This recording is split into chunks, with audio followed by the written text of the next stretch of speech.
Hello বন্ধুরা, welcome to আরকে sports. আশা করি তোমরা সবাই সুস্থ ও ভালো আছো। তো এই ভিডিওতে আজকে কথা বলবো মোহনবাগান দলের আজকে জমজমাট একটা ম্যাচ রয়েছে। হায়দ্রাবাদ এফসি দলের এগেনস্টে নিজেদের ঘরের মাঠে আজকে এই ম্যাচটি খেলবে। সন্ধ্যা 7:30টার সময় আজকের এই ম্যাচটি অনুষ্ঠিত হতে চলেছে যুবভারতী ক্রীড়াঙ্গনে।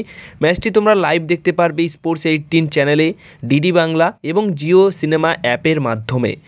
তো এই ম্যাচে মোহনবাগান দলের ফাইনাল প্লেইং 11 কী হতে চলেছে সেটা নিয়ে আজকের এই ভিডিওতে বলবো। প্রথমত বলে দিই যে আশিস রায়ের খেলার সম্ভাবনা আজকে এই ম্যাচে রয়েছে, তিনি কিন্তু যথেষ্ট ফিট হয়ে গেছেন। এছাড়া জনি কাউকো হুগো বোমসের রিপ্লেসমেন্ট হিসেবে তাকে রেজিস্টার করানো হয়েছে। তো জনি কাউকোর খেলার সম্ভাবনাও কিন্তু এই ম্যাচে প্রবল রয়েছে। তো সেই অনুযায়ী সব মিলিয়ে যে প্লেইং 11টা মোহনবাগান দলের কোচ আজকে নামাতে চলেছে অবশ্যই হায়দ্রাবাদ এফসি দলের এগেনস্টে, সেই প্লেইং 11-এর ফরমেশন থাকছে 4-4-2 ফরমেশন। 4-4-2 ফরমেশনে গোলকিপারে খেলবেন বিশাল কায়েত, দুইজন সেন্টার ব্যাক পজিশনে খেলবেন সুভাশিস বোস, হেক্টর ইউস্টে। কারণ এখানে এই ম্যাচে হামিল এবং আনোয়ার নেই তাদের ইনজুরির সমস্যার জন্য।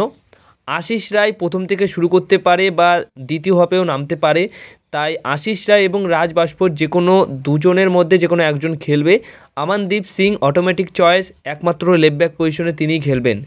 কারণ অন্যরকমভাবে সুমিত রাঠিকে হয়তো সুযোগ নাও দিতে পারে, কারণ সুমিত রাঠি কিন্তু অতটা ভরসা দিতে পারছে না ওই জায়গাতে। এবার মাঝমাঠে 4 জনের কথা বলি, তাহলে মাঝমাঠের মিডফিল্ডারদের মধ্যে দুইজন সেন্টার মিডফিল্ড পজিশনে খেলবেন অনিরুদ্ধ থাপা এবং জনি কাউকো।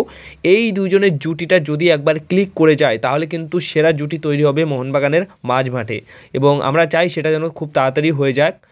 এর পাশাপাশি রাইট মিডফিল্ড পজিশনে খেলবেন সাহাল আব্দুল সামাদ, লেফট মিডফিল্ড পজিশনে খেলবেন কিয়ান নাসিরি। তো 4 জন মিডফিল্ড পজিশনে খেলবেন। এছাড়া ওপরের দিকে দুজন স্ট্রাইকার পজিশনে থাকবেন ডিমিট্রি পেট্রাটাস এবং জ্যাসন কামিংস। তো ডিমিট্রি পেট্রাটাস এবং জ্যাসন কামিংস এই দুইজন প্লেয়ার একদম স্ট্রাইকার পজিশনে খেলবেন।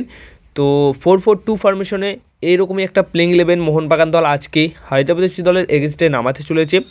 তো এই ম্যাচে কোন দল জিতবে, স্কোর কী হতে পারে? মোহনবাগান দল যদি জেতে তাহলে গোলের ব্যবধানে মোহনবাগান দলের জিতে নেওয়া উচিত এই ম্যাচটা, কারণ গোল ব্যবধান বা গোলের যে বিষয়টা সেটা কিন্তু পরবর্তী সময়ে পয়েন্টস টেবিলে অনেকটা কাজে লাগে। তো আজকের এই ভিডিওটা এই অবধি। ভিডিওটা ভালো লেগে থাকলে ভিডিওটাকে শেয়ার করে দাও, চ্যানেলটিকে সাবস্ক্রাইব তোমরা অবশ্যই করে নিও।